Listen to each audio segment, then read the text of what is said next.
Hello बच्चों, welcome to the channel R sir chemistry coach.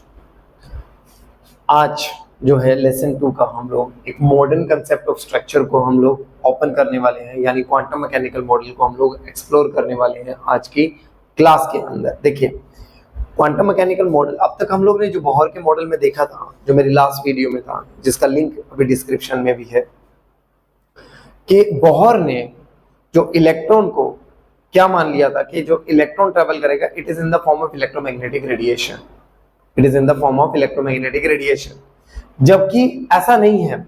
आज के टाइम में मॉडर्न कंसेप्ट्स के अंदर हम लोग इलेक्ट्रॉन का ये मानते हैं कि इलेक्ट्रॉन इलेक्ट्रोमैग्नेटिक वेव की तरह नहीं, बल्कि ये ड्यूल नेचर में बिहेव करेगा। ड्यूल तो उसने माना था, लेकिन वो इलेक्ट्रोमैग्नेटिक में रहा। एक्चुअल में इलेक्ट्रॉन का ड्यूल नेचर कंसीडर किया जाएगा। अकॉर्डिंग टू दिस कंसेप्ट, जो इलेक्ट्रॉन है उसका जो नेचर है वो ड्यूल है, मींस उसके अंदर पार्टिकल लाइक नेचर है, जो कि पिछली बार भी था, और इसके अंदर वेव लाइक नेचर भी है, जो पिछली बार भी था। लेकिन पिछली बार जो वेव नेचर था, वो वेव नेचर हम लोगों ने कंसीडर किया था इलेक्ट्रोमैग्नेटिक रेडिएशन के साथ में, लेकिन इस बार हम लोग कंसीडर करने वाले हैं मैटर वेव। इस बार कंसीडर करने वाले हैं मैटर वेव। देखिए, तो यहां दो चीजें आ गई। एक आ गई हमारे पास में मैटर वेव और दूसरी आ गई इलेक्ट्रोमैग्नेटिक वेव। मैटर वेव क्या है बेटा? मैटर वेव वो है जो एक मीडियम जिसको चाहिए, जैसे मेरी आवाज है अभी रिकॉर्ड होने लग रही है, तो इसको एक मीडियम चाहिए। मेरी आवाज को माइक तक पहुंचने के लिए एक मीडियम चाहिए। वो मीडियम क्या है? एयर। तो यानी they require medium, they require medium to travel। जबकि इलेक्ट्रोमैग्नेटिक रेडिएशंस को कोई मीडियम नहीं चाहिए, नो मीडियम इज रिक्वायर्ड। इनको कोई मीडियम नहीं चाहिए, सीधी स्ट्रेट फॉरवर्डली ऐसे पास ऑन हो जाएंगी। इसके बाद जो मैटर वेव है, they do not travel with the speed of light.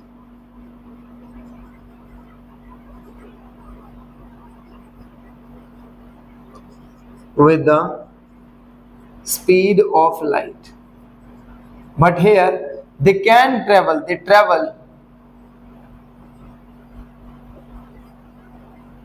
with the speed of light।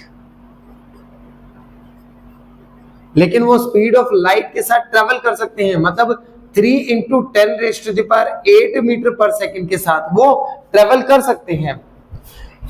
इनकी कोई इलेक्ट्रिक या मैग्नेटिक फील्ड का इफेक्ट नहीं आता। इलेक्ट्रिक और magnetic field don't have any effect, कोई इफेक्ट नहीं है। जबकि इनके ऊपर electric field and magnetic field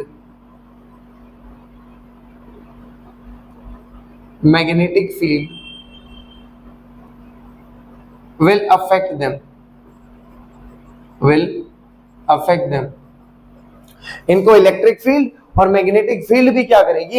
effect करेगी। जबकि और इनके बीच का जो सबसे इंपॉर्टेंट पॉइंट है वो ये कि भाई यहां पे जो इक्वेशन थी वो लैम्डा की, वो क्या था? C/में फ्रीक्वेंसी। जबकि यहां लैम्डा निकालेंगे आप lambda is equal to H/m into में V फॉर्मूले से, जो कि डी ब्रोगली हम लोग का नेक्स्ट टॉपिक है। जबकि इसको हम लोग निकालते हैं सीधा इलेक्ट्रोमैग्नेटिक रेडिएशन की वेवलेंथ के साथ में। तो बेसिकली देखा जाए तो ये इलेक्ट्रोमैग्नेटिक रेडिएशन और मैटर वेव दोनों काफी एक दूसरे से डिफर कर रही हैं। तो यही चीज बोहर ने गलत की कि उसने मैटर वेव को कंसीडर नहीं किया। बल्कि मैटर वेव की जगह पे उसने कंसीडर किया इलेक्ट्रोमैग्नेटिक वेव को। तो इसी चीज को प्रूफ करने के लिए हम लोग स्टार्ट करते हैं ड्यूल नेचर ऑफ मैटर से।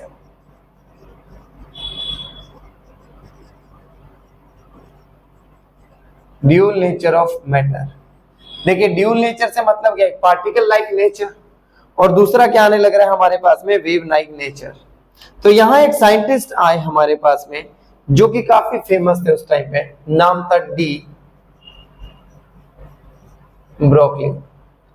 बड़े जबरदस्त साइंटिस्ट, बहुत तगड़े वाले। डी ब्रोगली ने क्या किया यहाँ पे, उन्होंने बोला कि भाई जो इलेक्ट्रॉन है, जो प्रोटॉन है, जो न्यूट्रॉन है, they all are microscopic objects.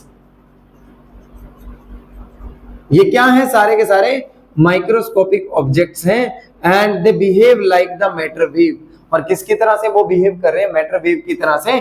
और उनका जो नेचर आने लग रहा है, क्या आने लग रहा है, ड्यूल नेचर आ रहा है। उनका जो नेचर आने लग रहा है, वो क्या नेचर आने लग रहा है, ड्यूल नेचर का आने लग रहा है।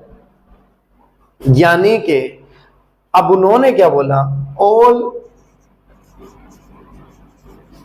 Materialistic objects possesses wave like nature। जितने भी मटीरियलिस्टिक ऑब्जेक्ट्स हैं वो सारे के सारे क्या पोजेस करेंगे, वेव लाइक नेचर, यानी वेव लाइक कैरेक्टर को वो फॉलो करेंगे। अब उन्होंने एक नई चीज बना दी। देखिए हम थोड़ा सा ऐसे देखते हैं, बोहर ने ये बोला था कि सेंटर में अगर न्यूक्लियस है तो ये शेल्स हैं उसके सराउंडिंग में। ये किसने बोला था, बोहर ने। लेकिन अब डी ब्रोगली क्या बोलता है कि नहीं, कुछ इस तरह से, वेव की तरह से है। ये बिल्कुल से किसकी तरह से है, वेव की तरह से।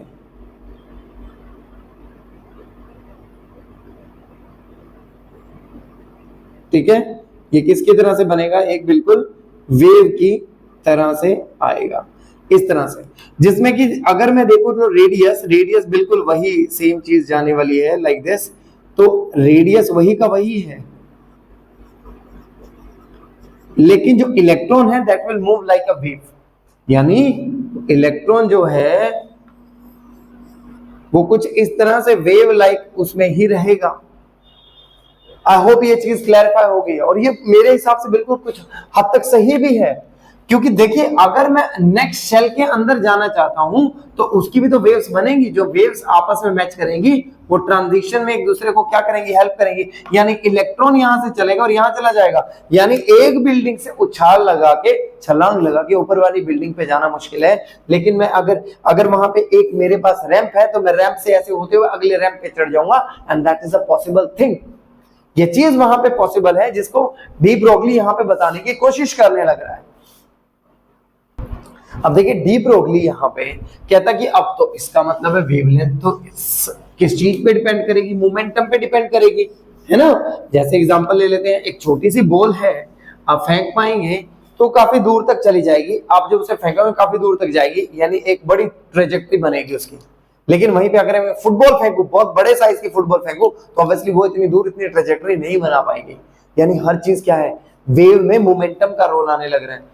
यानी छोटी सी बॉल फेंकी तो इतनी दूर गिरी, लेकिन वहीं उसकी जगह पे एक बड़ी सी फुटबॉल फेंकी तो वो यहीं तक गिरी। यानी ट्रेजेक्टरी का बहुत तगड़ा गेम है। यानी दो चीजों की मेरे पास में क्या आने लग रही है, वेवलेंथ आ रही है। अगर मैं इसी मोशन को पूरा कर दूं, यहां से इसका और यहां से इसका, तो देखिए वेवलेंथ जो है फुटबॉल की बहुत छोटी है, लेकिन मेरे पास जो बॉल आने लग रही है, टेनिस बॉल आ रही है, उसकी वेवलेंथ बहुत बड़ी आने लग रही है। यानी वेवलेंथ किस चीज की गेम बन गई अब यहाँ पे, मोमेंटम की, according to de Broglie.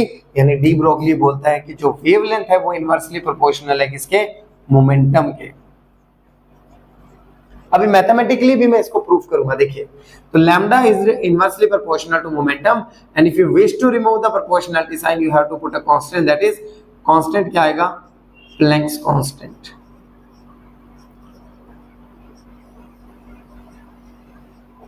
Constant क्या आ रहा है, प्लैंक्स कांस्टेंट। और p क्या चीज है यहाँ पे, मोमेंटम। p क्या चीज है, मोमेंटम। इसको मैथमेटिकली हम लोग प्रूफ करते हैं। देखिए according to Einstein E is equal to क्या है फॉर्मूला, mc²। अगर मैं देखूं आइंस्टाइन ने जो इक्वेशन हम लोग को दी थी वो क्या थी, E is equal to mc²। m का मतलब क्या है, मास। c का मतलब क्या है, स्पीड ऑफ लाइट। E का मीनिंग क्या है यहाँ, एनर्जी। वहीं पे जो प्लैंक्स ने बताया हमें, according to Planck's E is equal to H nu, ये प्लैंक की इक्वेशन थी हमारे पास में जो बनी थी। अब मैं अगर इसे इक्वेशन 1 मान लूं और इसे इक्वेशन 2 मान लूं तो दोनों को कंपेयर कर देते हैं हम लोग। यहां पे न्यू का मतलब क्या था, फ्रीक्वेंसी, एच का मतलब क्या है, प्लैंक्स कांस्टेंट, और ई का मतलब क्या है, एनर्जी। तो मेरे पास यहाँ पे भी एनर्जी और यहाँ पे भी दोनों चीजें एनर्जी की हैं। एक इक्वेशन 1 है और इक्वेशन नंबर 2 है, और एक इक्वेशन थी nu is equal to C upon में लैम्डा। तो इसी इक्वेशन 2 में पुट कर देते हैं न्यू की value, put value of new in equation number 2, equation number 2 में पुट कर दीजिए। तो E इज इक्वल टू आपके पास में क्या बन जाएगा, एच सी अपॉन में लैम्डा, और ये मेरी इक्वेशन नंबर 1 की 3। अब मैं क्या करता हूं, इक्वेशन 1 और इक्वेशन 3 को कंपेयर कर देते हैं हम लोग। Compare equation number 1 and 3, equation number 1 and 3 को कंपेयर कर दो। तो E is equal to M C square, E is equal to H C upon में लैम्डा, ये इक्वेशन है। जब कंपेयर किया तो दोनों में ये एनर्जी साइन कॉमन आ रहा है, तो M C square is equal to H C upon में लैम्डा बन जाएगा। तो सी से मैं स्क्वायर कैंसिल कर देता हूँ, लैम्डा और क्रॉस मल्टीप्लाई में उठा के इधर ले जाता हूँ, एम सी को नीचे, एच अपॉन में एम इंटू में सी। बट यहां पे no object can travel with speed of light, hence C is replaced with V, यानी जो हमारे पास C है उसको V के साथ रिप्लेस करने लग रहे हैं। V का मतलब क्या है, वेलोसिटी ऑफ ऑब्जेक्ट, जिसके बारे में भी हम लोग बात कर रहे हैं। तो लैम्डा इज इक्वल टू क्या आ गया, H अपॉन में M इंटू में V। तो यहां से डी ब्रोगली का हमारे पास में रिलेशन क्या हुआ, प्रूफ हो गया। आई होप व्यूअर्स आप सबको ये क्लैरिफाई हो गया है। अब देखिए डी ब्रोगली से क्या क्या चीजों की सिग्निफिकेंस हमारे पास में आई।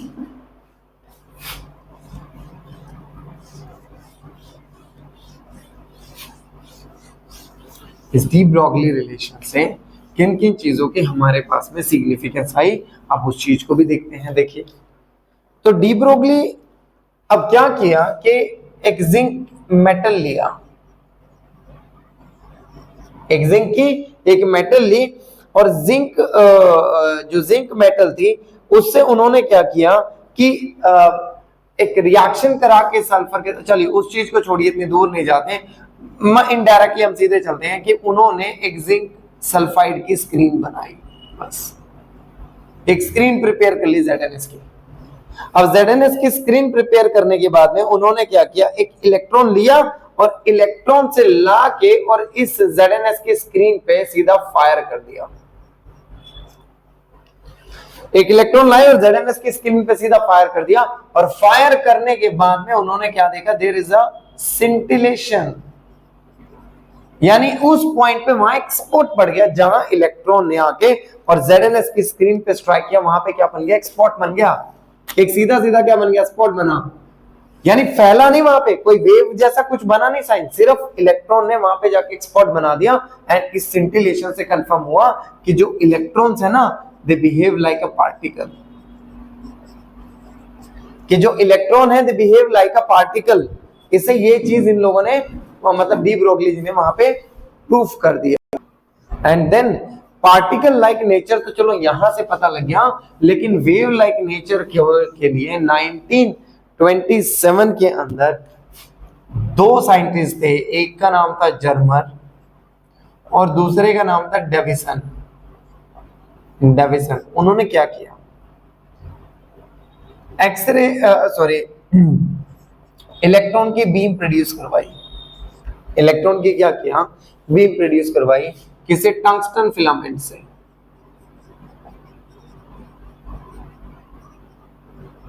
ठीक है, टंगस्टन फिलामेंट से, ऐसे मान लेते हैं यहाँ टंगस्टन फिलामेंट लगाया और बीम बना दी पूरी इलेक्ट्रॉन्स की, और इलेक्ट्रॉन्स की बीम को सीधा फायर किया किसके ऊपर, निकल के क्रिस्टल के ऊपर।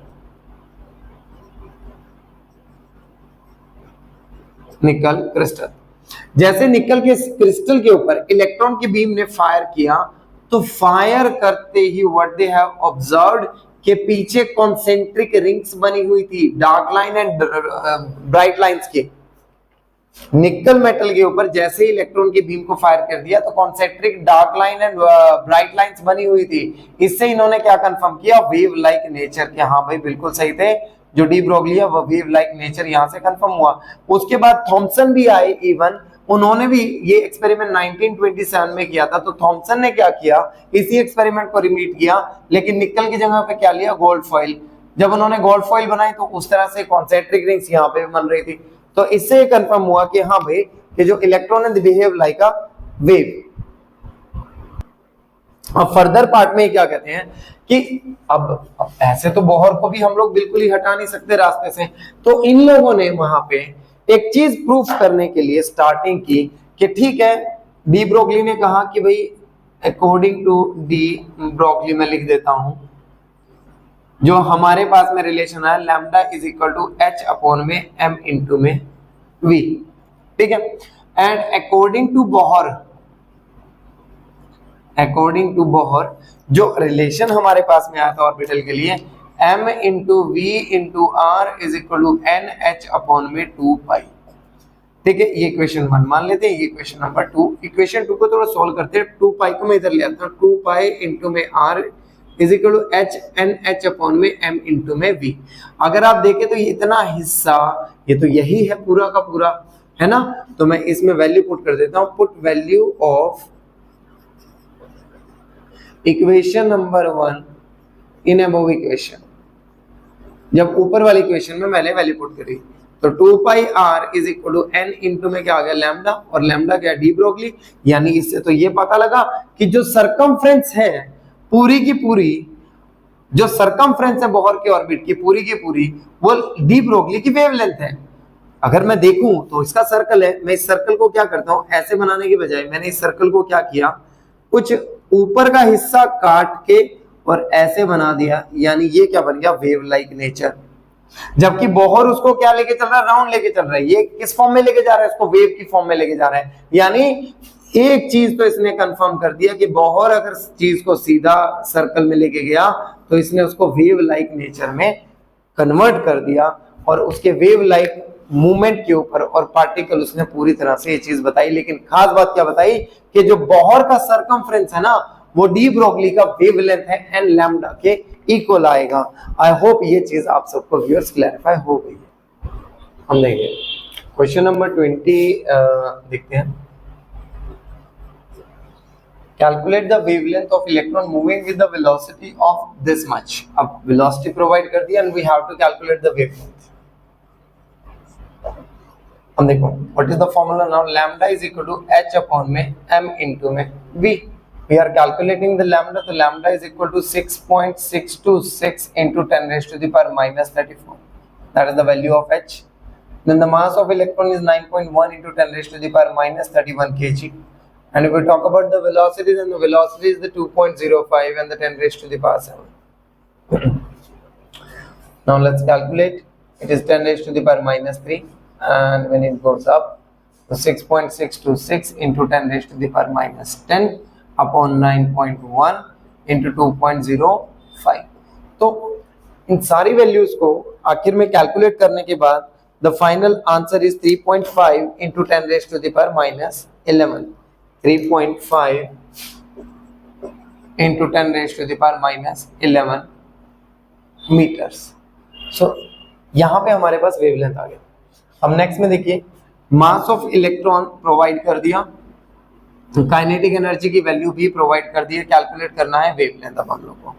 तो वेवलेंथ को कैलकुलेट करना, तो obviously the formula for the wavelength is lambda is equal to h upon में m इनटू में v। तो lambda is equal to 6.626 into 10 raised to the power minus 34 upon 9.1 into 10 raised to the power minus 31। बस problem क्या आ गई, velocity की value नहीं है। तो यहाँ पे kinetic energy is equal to क्या फॉर्मूला है, हाफ mv स्क्वायर। तो काइनेटिक एनर्जी की जो वैल्यू प्रोवाइड करी है that is 3.0 into 10 raised to the power minus 25 is equal to half into में मास ऑफ इलेक्ट्रॉन जो आ गया that is 9.1 into 10⁻⁻31 and velocity का स्क्वायर छोड़ देते हैं, तो 3.0 इंटू 10⁻⁻25 इंटू में twice divided by 9.1 into 10⁻⁻31 and यहाँ पे आ गया v का स्क्वायर। स्क्वायर हटा देते हैं और रूट कर देते हैं। स्क्वायर हटा के जैसे हम लोग रूट करेंगे तो यहाँ से मेरे पास जो वेलोसिटी की वैल्यू आएगी that is 811.5 metre per second, ये मेरे पास में वैल्यू आ गई वेलोसिटी की। अब इस वेलोसिटी की वैल्यू को आप यहाँ पे पुट कर दीजिए 6.626 इंटू 10⁻⁻34 अपॉन में 9.1 इंटू 10⁻⁻31 इंटू 811.5 वेलोसिटी की वैल्यू वहां पे पुट कर दी। और लैम्डा की फाइनल वैल्यू जब हम लोगों ने कैलकुलेट करी तो lambda is equal to answer आ गया 8.96 इंटू 10⁻⁷ मीटर्स। देखिए आई होप व्यूअर्स आप सबको क्लैरिफाई हुआ कि किस तरह से डी ब्रोगली के न्यूमेरिकल करने हैं। अब देखिए नेक्स्ट न्यूमेरिकल के बारे में बात करते हैं। देखिए बच्चों हम बात करते हैं नेक्स्ट वाले न्यूमेरिकल से। देखिए अभी क्या था, show that the circumference of Bohr's orbit for the hydrogen atom is integral multiple of D Broglie wavelength. जो डेरिवेशन मैंने अभी सॉल्व की थी आपके पास अगर याद हो, that 2 pi r is equal to n lambda, इस डेरिवेशन की बात कर रहे हैं। जस्ट अभी अगर स्क्रॉल करें वीडियो को तो अब 2 मिनट पहले ही आप लोगों ने 3 मिनट पहले ही इसको किया है, एक बार पीछे देख सकते हैं। 2 pi r is equal to n lambda, that is the answer, अभी प्रूफ किया था। तो क्वेश्चन नंबर 59 की तरफ चलते हैं एनसीईआरटी के। क्या कहते हैं, द वेलोसिटी, अब वेलोसिटी की वैल्यू दे रहा है, क्या कह रहा है, calculate the de Broglie wavelength with it. तो lambda is equal to h upon में m इंटू में v, कुछ खास नहीं है। तो h की वैल्यू क्या 6.626 इंटू 10⁻⁻34, मास की वैल्यू क्या 9.1 इंटू 10⁻⁻31 और v की वैल्यू क्या 2.19 इंटू 10⁻6।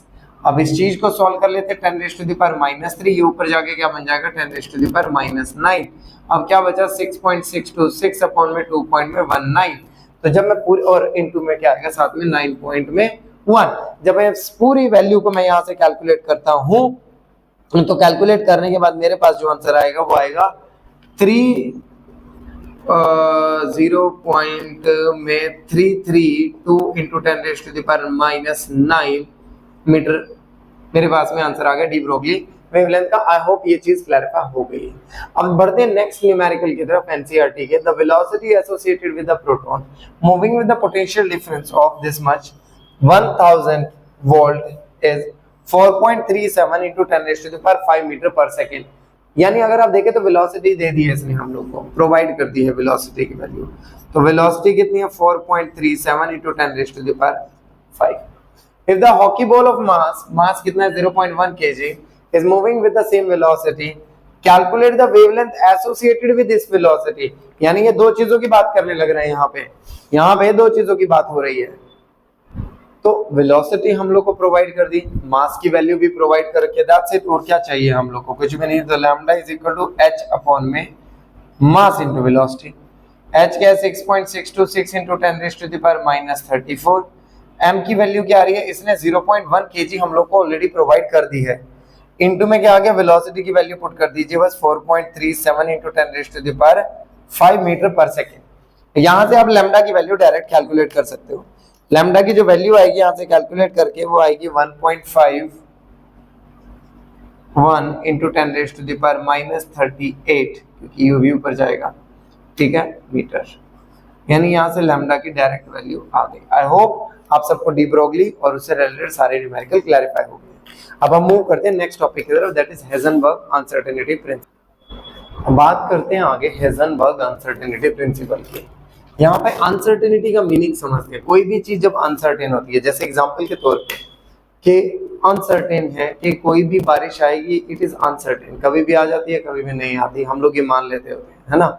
या ये मान लीजिए कि कोई एग्जाम्पल कोई नेता है आने वाला है, तो अचानक से कहता है मैं नहीं आ रहा भैया, है ना, तो इसका मतलब जो उसका दौरा है वहां पे वो क्या है, अनसर्टेन है। तो that is the meaning of uncertain, when हम लोग परफेक्टली हम लोग बोल नहीं सकते कि होगा या नहीं होगा। तो यहाँ पे हेजनबर्ग ने जो बोला अनसर्टेनिटी प्रिंसिपल में कि भाई किसी भी चीज की जो पोजीशन है, डेल्टा एक्स का मतलब होता है change in position, delta x का मतलब है चेंज इन पोजीशन, ठीक है, और डेल्टा पी का मतलब होगा change in momentum. Change in momentum.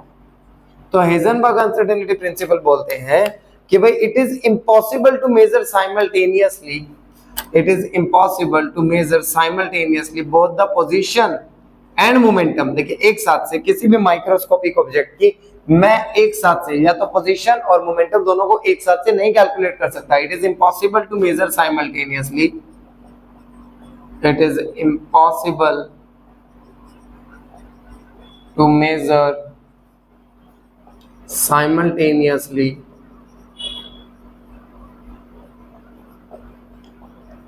both the position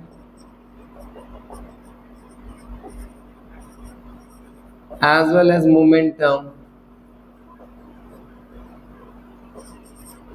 of microscopic object। Microscopic object जैसे जो बहुत छोटे छोटे से ऑब्जेक्ट्स होते हैं, जैसे इलेक्ट्रॉन मान लीजिए, क्योंकि जो माइक्रोस्कोपिक ऑब्जेक्ट है ना, they keep changing their position, हमेशा अपनी पोजीशन चेंज करते रहते हैं। तो या तो मैं इस टाइम पे उनकी पोजीशन, उनकी वेलोसिटी, उनका मोमेंटम ही देख सकता हूँ, और या फिर मैं उनकी प्रॉपर्ली पोजीशन ही देख सकता हूँ। तो दोनों चीजों को एक साथ से हम कैलकुलेट नहीं कर सकते। तो डेल्टा एक्स इंटू में delta v is greater than equal to h upon में 4 पाई। देखिए यहीं पे बोर गलती कर गया, उसने यहाँ पे 2 पाई लिया था उसकी डेरिवेशन में, यहाँ पे उसके डेरिवेशन में जो सॉल्यूशन आया था 2 पाई आया, लेकिन हेजनबर्ग में क्या आया था 4 पाई आया यहाँ पे। तो अब यहाँ पे डेल्टा एक्स और डेल्टा पी जब हम देखते हैं, तो डेल्टा पी क्या, चेंज इन मोमेंटम, जिसका फॉर्मूला क्या था, मास इनटू में वेलोसिटी। तो यानी नेट फॉर्मूला जो मेरे पास में बना, वो बना डेल्टा एक्स इनटू में m delta v greater than equal to n h upon में 4 पाई। यहाँ पे ग्रेटर देन इक्वल टू का साइन इसलिए से डाला गया क्योंकि वी आर अनसर्टेन, हम लोग पक्का नहीं है कि यही उसके एंगुलर जो मोमेंटम है, जो वैल्यू है वो यही रहेगी। ठीक है, अब देखिए इसको फर्दर इलैबोरेट करते हैं। इसका सिग्निफिकेंस देखिए, इसका सिग्निफिकेंस डेली लाइफ में तो कोई खास नहीं है कहीं पे भी, क्योंकि हम लोग जिन ऑब्जेक्ट्स के साथ में डील करते हैं वो सारे के सारे काफी बड़े साइज के ऑब्जेक्ट्स होते हैं, काफी बड़े साइज के ऑब्जेक्ट है, तो इतना हमारे लिए वो कोई प्रॉब्लम नहीं करते हैं। ठीक है, कि हम उनकी पोजीशन या कुछ भी इस तरह से मेजर ना कर पाए। ऑब्वियसली उनकी चेंज इन पोजीशन भी हम देख पाते हैं, उनकी चेंज इन मोमेंटम भी देख पाते हैं, तो दोनों चीजें एक साथ से हम लोग आराम से स्टडी कर लेते होते हैं। ठीक है, अब देखते हैं इसके कुछ एक न्यूमेरिकल्स की तरफ हम लोग मुड़ते हैं। देखिए न्यूमेरिकल्स के अंदर हम देखिए बात करते हैं इस न्यूमेरिकल की, कहते हैं calculate in the uncertainty in velocity of wagon of mass 2000 kg whose position to be known with the accuracy। देखिए यहाँ पे डेल्टा x की वैल्यू हम लोग को प्रोवाइड करी है उसने 10 मीटर। ठीक है, उसने परसेंटेज नहीं बोला, परसेंटेज वाले न्यूमेरिकल अभी मैं डिस्कस करूंगा। मास की जो वैल्यू है वो 2000 kg है उस वैगन की। तो बस हो गया क्वेश्चन सोल्व। क्या फॉर्मूला, डेल्टा x इंटू में m delta v greater than equal to n h upon में 4 पाई। देखिए n की वहां पे वैल्यू की बात हो नहीं रही है, तो n की वैल्यू हम 1 रखेंगे। डेल्टा x हमारा 10 है। मास of electron, mass of wagon हम लोग को कितना प्रोवाइड किया है, 2000 ग्राम। चेंज इन पोजीशन मुझे निकालना है, n की वैल्यू मेरी 1 है। 6.626 into 10 raise to the power minus 34 upon में 4 इंटू में पाई, यानी ये 2000 की जगह मैं अब 20,000 कर लेता हूँ। 20,000 इंटू में डेल्टा वी, इसको उठाकर उधर ही ले जाते हैं, तो delta v is equal to कितना आ जाएगा, 6.626 into 10 raise to the power minus 34 upon में 4.3.14 इंटू में 20,000। ठीक है, अब अगर आप देखें तो मैं यहाँ से डायरेक्ट वेलोसिटी को कैलकुलेट कर सकता हूँ, और यहाँ से जो मेरी वेलोसिटी की वैल्यू आने वाली है that is 2.6 into 10 raise to the power minus 38 metre per second, यानी काफी छोटी वैल्यू आई है वेलोसिटी की। आई होप ये न्यूमेरिकल आप सबको क्लियर हुआ। चलते हैं एनसीईआरटी के नेक्स्ट न्यूमेरिकल की तरफ। देखिए अब हम मूव कर रहे हैं क्वेश्चन नंबर 61 पे एनसीईआरटी बुक के। देखिए अब यहाँ पे क्या कह रहे हैं, if the position of electron is measured with the accuracy of this one, यानी यहाँ जो डेल्टा एक्स की वैल्यू दे रहा है वो 0.02 नैनोमीटर में देने लग रहा है। Calculate the uncertainty in momentum, लेकिन सपोज करने को कह रहे हैं कि जो वैल्यू आ रही है delta x into m delta v की जो वैल्यू आ रही है वो आ रही है एच अपॉन में 4 पाई, सॉरी एम भी साथ ले रहे हैं, इंटू में 0.05 नैनोमीटर। नैनोमीटर का मतलब क्या है, 10 raise to the power minus 9 metre. ठीक है, अब देखिए यानी दो चीजों की बात कर रहे हैं यहां से कि इसने डेल्टा एक्स की तो वैल्यू प्रोवाइड कर दी है, तो इसको उठा के इधर ले जाते हैं, सॉरी, ठीक है ठीक है ठीक है ठीक है। अब देखिए डेल्टा एक्स, तो अब दो केस आ गए, एक में तो मेरे को वैल्यू प्रोवाइड करी है, दूसरे में वैल्यू प्रोवाइड नहीं करी है। यहां देखते हैं पहले, तो m इंटू में डेल्टा p और x की वैल्यू है 0.02 is equal to h upon में 4 पाई इंटू में, ये मेरे पास में वैल्यू आ गई nh। मास इंटू वेलोसिटी, अब एक चीज ध्यान रखना कि 0.02 आगे क्या दे रहा है, नैनोमीटर, तो उसके 10⁻⁻⁹ पहले कर लेते हैं, -9 मीटर। तो ये मेरा बन गया n इंटू में h अपॉन में 4 पाई इंटू में 0.02 इंटू 10⁻⁻⁹, जो की वैल्यू कितनी बन गई, mass m delta v is equal to n into में h अपॉन में 4 पाई इंटू में 0.02 इंटू 10⁻⁻⁹। जबकि इसके अकॉर्डिंग अगर मैं मास m डेल्टा v की वैल्यू निकालूं तो h अपॉन में 4 पाई इंटू में m इंटू में 0.05 इंटू 10⁻⁹ मीटर, ये मेरे पास में बन गई वैल्यू। अगर मैं देखूं, अब आपको देखिए यहां पे जो मेरे पास में वैल्यू आने लग रही है उसकी वैल्यू आई है ऊपर जाके प्लस में, जबकि यहाँ ऑलरेडी यानी हम लोग ये वैल्यू तो यानी बहुत ज्यादा बड़ी आने लग रही है इसके कंपैरिजन में, तो हम इस वैल्यू को डिफाइन नहीं कर सकते क्योंकि एक्चुअल वैल्यू आई बहुत ज्यादा रही है उससे, है ना। So we can not define, answer क्या आएगा, we can not define, we can not define, कि भाई हम इसको डिफाइन नहीं कर सकते वैल्यू को। आई होप आप सबको व्यूअर्स ये चीज भी क्लैरिफाई होगी। अब कुछ और न्यूमेरिकल की तरफ चलते हैं। देखिए बात करते हैं उन्हीं टाइप के न्यूमेरिकल्स की जहां पे एक्यूरेसी जो होगी परसेंटेज के अंदर आपको गिवन होगी। तो इस टाइप के न्यूमेरिकल्स में आप लोगों ने कैसे इनको सोल्व करना है। देखिए सबसे इंपॉर्टेंट चीज क्या कहते हैं कि एक गोल्फ बॉल है जिसका मास कितना है 40 ग्राम। तो देखिए मास आ गया 40 ग्राम, कहता स्पीड भी दी है 45 मीटर पर सेकेंड, लेकिन स्पीड को जो मेजर करने की एक्यूरेसी थी इंस्ट्रूमेंट की सिर्फ 2% है, तो 100 से 2/100 कर दो, तो ये आपके पास में बन गया 0.9 metre per second. Calculate the uncertainty in position, that means कि हम लोग को डेल्टा एक्स की वैल्यू को कैलकुलेट करना है। तो फॉर्मूला क्या है, डेल्टा एक्स इंटू में m delta v greater than equal to n h upon में क्या आ गया 4 पाई, एन की वैल्यू क्या आ गई 1, डेल्टा एक्स मुझे कैलकुलेट करना है और मास की वैल्यू कितनी दी है गोल्फ बॉल की 40 ग्राम, वेलोसिटी की वैल्यू आ रही है 0.9, एन की वैल्यू होगी 1, एच 6.626 इंटू 10⁻⁻34 और 4 इंटू में पाई की वैल्यू आ गई 3.14। तो जो डेल्टा एक्स की वैल्यू आएगी वो बन गई मेरे पास में 6.626 इंटू 10⁻⁻34 अपॉन में क्या आ गया 4 इंटू में 40 इंटू में 0.9 इंटू में 3.14। जब इन सारी वैल्यूज को मैंने पुट किया कैलकुलेट करके तो मेरे पास में जो नेट आंसर आया that is 1.46, that is 1.46 into 10⁻⁻33 metres. I hope viewers ये भी बहुत आसान था, क्लैरिफाई हो गया होगा। देखिए आगे कहता है an electron has a speed of this much with an accuracy of this. अब देखिए और कम कर दिया, यानी इस टाइप के न्यूमेरिकल को कैसे सोल्व करना है, यानी 500 मीटर पर सेकंड है और 0.02 है, अपॉन में क्या आ गया मेरे पास में 100 आ गया, अपॉन में क्या आ गया 100। तो जब मैंने इसको पूरी वैल्यू को कैलकुलेट किया तो आंसर में आ गया 0.1 मीटर पर सेकंड, इतनी स्पीड है मेरे पास में। Calculate uncertain in position, formula क्या डेल्टा एक्स इंटू में m delta v greater than equal to n h upon में 4 पाई। डेल्टा एक्स की वैल्यू को कैलकुलेट करना है, मास की वैल्यू जो दी है इलेक्ट्रॉन का मास आएगा 9.1 इंटू 10⁻⁻31 और जो वेलोसिटी अभी कैलकुलेट करके आई है उसकी वैल्यू है 0.1 is greater than equal to h की वैल्यू 6.626 इंटू 10⁻⁻34 और 4 इंटू में पाई की वैल्यू क्या आ गई 3.14, यानी जो डेल्टा एक्स की वैल्यू वो 6.626 इंटू 10⁻⁻34 हो जाएगा, अपॉन में क्या आ गया 4 इंटू में 3.14 इंटू में 9.1 इंटू 10⁻31 इंटू 0.1, यानी ये बच गया मेरे पास में -3, ऊपर इसको भी ले जाओ 10⁻2 यानी 6.626 और मेरे पास में जो बचा 10⁻2 अपॉन 4 इंटू में 3.14 इंटू में 9.1। जब मैं इन सारी वैल्यूज को कैलकुलेट करता हूं तो डेल्टा एक्स की जो मेरे पास में फाइनल वैल्यू आने लग रही है वो वैल्यू आई है 5.77 इंटू 10⁻⁻⁴ मीटर्स। तो ये मेरे पास में आ गई डेल्टा एक्स की वैल्यू। आई hope viewers Heisenberg uncertainty principal भी आप सबको क्लैरिफाई हो गया। तो अल्टीमेटली देखा जाए तो इसका मतलब है जो बोहर्स का मॉडल है वो काफी जगहों पे फेल हुआ है।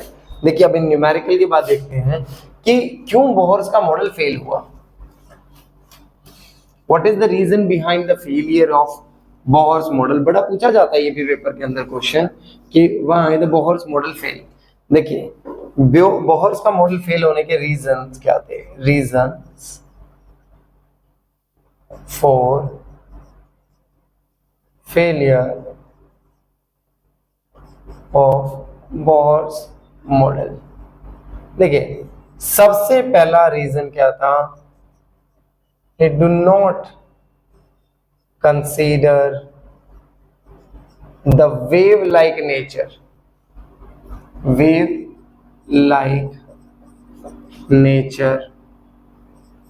of electron। इलेक्ट्रॉन का वेव लाइक नेचर उसने नहीं देखा था, जो वेव का कैरेक्टर होना चाहिए था वो उसने नहीं स्टडी किया।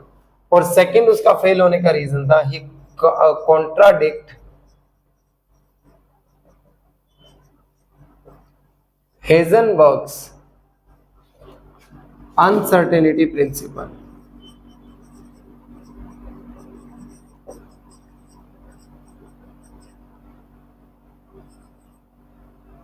हेजनबर्ग अनसर्टेनिटी प्रिंसिपल उसने कॉन्ट्राडिक्ट किया हेजनबर्ग के अनसर्टेनिटी प्रिंसिपल को।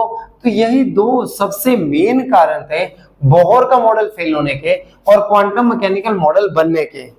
अब देखिए अब बोहर के हेजनबर्ग के इन सारी चीजों से अब हमारे पास में एक एंट्री होती है एक बड़े ही ग्रैंड साइंटिस्ट की जिसका नाम था इरविन श्रोडिंगर, जिनका नाम था Irwin Schrodinger. Irwin Schrodinger and Werner Heisenberg ने 1926 के अंदर एक मॉडल की स्टार्टिंग की जिसका नाम था क्वांटम मैकेनिकल मॉडल। जिसका नाम क्या था, क्वांटम मैकेनिकल मॉडल। किसने, इरविन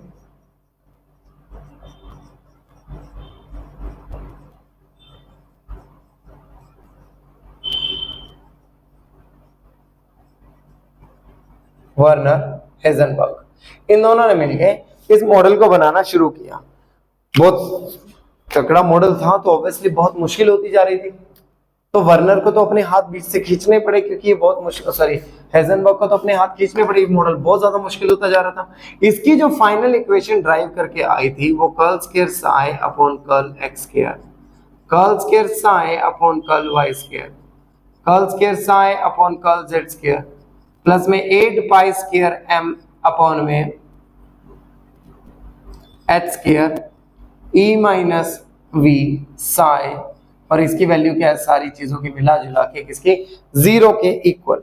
यानी सारी की सारी वैल्यू को मिला जुला के किसके इक्वल रखा गया, जीरो के इक्वल। यानी जो टोटल एनर्जी किसी भी हमारे पास आने वाली है वो किसके इक्वल होगी, जीरो। यहाँ पे एक्स वाई एंड जेड क्या है, दे आर द एक्सेस कि किस डायरेक्शन में जाना है। एच का मतलब क्या है, प्लैंक्स कांस्टेंट। एच का मतलब क्या है, प्लैंक्स कांस्टेंट। ई का मतलब क्या है, यहाँ एनर्जी। V का मतलब क्या है, पोटेंशियल एनर्जी, पोटेंशियल एनर्जी। और जो साई है सबसे इंपॉर्टेंट वो क्या है, वेव फंक्शन। साई क्या चीज है, वेव फंक्शन। सारी कहानी इसी के आगे होगी। साई का मतलब क्या है, वेव फंक्शन। अब देखिए इसके कुछ एक पोस्टुलेट्स को हम लोग देखते हैं, थोड़ा स्टडी करते हैं। देखिए अब सारी चीजों को कंक्लूड होके हमारे पास में क्या आ गया, क्वांटम मैकेनिकल मॉडल बन गया इन सारी चीजों को मिला जुला के। जिसमें क्वांटम मैकेनिकल मॉडल का फर्स्ट पॉइंट क्या था कि जो इलेक्ट्रॉन की एनर्जी है ना वो फिक्स है, क्वांटाइज है। तो बोहर ने बोला था कि भाई एनर्जी क्वांटाइज है, इसने भी वही पॉइंट बोला, अलग से कुछ नहीं था। क्योंकि बोहर क्वांटम मैकेनिकल मॉडल में भी बोहर का बड़ा अच्छा खासा वहां पे कंट्रीब्यूशन है। इसके बाद जो क्वांटाइज्ड इलेक्ट्रॉनिक एनर्जी लेवल जो बनने लग रहे हैं, they are due to the wave like properties, जिसके बारे में बात की थी डी ब्रोगली ने कि शेल जो है उसके ऊपर इस तरह से वेव लाइक प्रॉपर्टीज आने लग रही है, इस वजह से वो इलेक्ट्रॉनिक एनर्जी लेवल जो है वो क्वांटाइज्ड है। इसके बाद जो थर्ड पॉइंट है बोहर का, वो हेजनबर्ग का खुद का पॉइंट है कि भाई exact position and velocity microscopic object, मतलब इलेक्ट्रॉन की हम कैलकुलेट नहीं कर सकते, यानी दोनों चीजें हम एक साथ नहीं देख सकते। किसने बोला था? हेजनबर्ग ने। इसके बाद जो एटॉमिक ऑर्बिटल बने हैं, एटॉमिक ऑर्बिटल जो बने हैं वो जो एटॉमिक ऑर्बिटल है किसी भी इलेक्ट्रॉन का, that is the wave function. Actual में वो क्या चीज है? उसका वेव फंक्शन है, wave function that is Sai.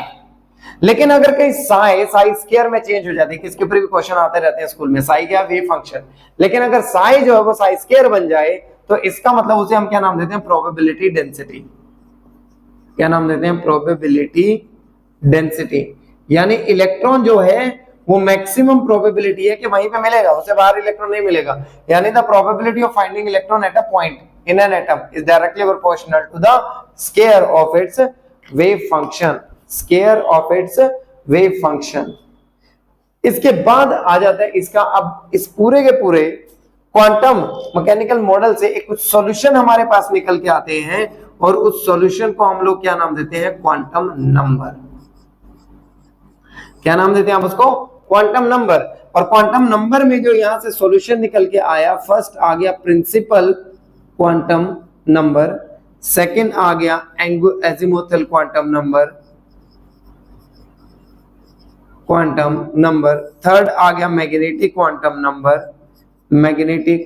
Number. और ये क्वांटम नंबर जो है ये बड़े ही इंपॉर्टेंट, इससे यहां से जनरलाइज होके आने लग रहे हैं हमारे पास में। और ये जो क्वांटम नंबर की वीडियो है वो डिस्क्रिप्शन के अंदर लिंक ऑलरेडी डला हुआ है, आप इसको आगे फर्दर इसको क्वांटम मैकेनिकल मॉडल को उस वीडियो के अंदर स्टडी करेंगे। आई होप व्यूअर्स आप सबको आज का लेक्चर जो है वो क्लैरिफाई हो गया। अगर हुआ है तो प्लीज आप सबसे मेरी रिक्वेस्ट है, प्लीज चैनल को सब्सक्राइब जरूर करें एंड लाइक शेयर जरूर करें, और नोटिफिकेशन आइकन जरूर वहां पे प्रेस करें, bell icon that is so called. Thank you students.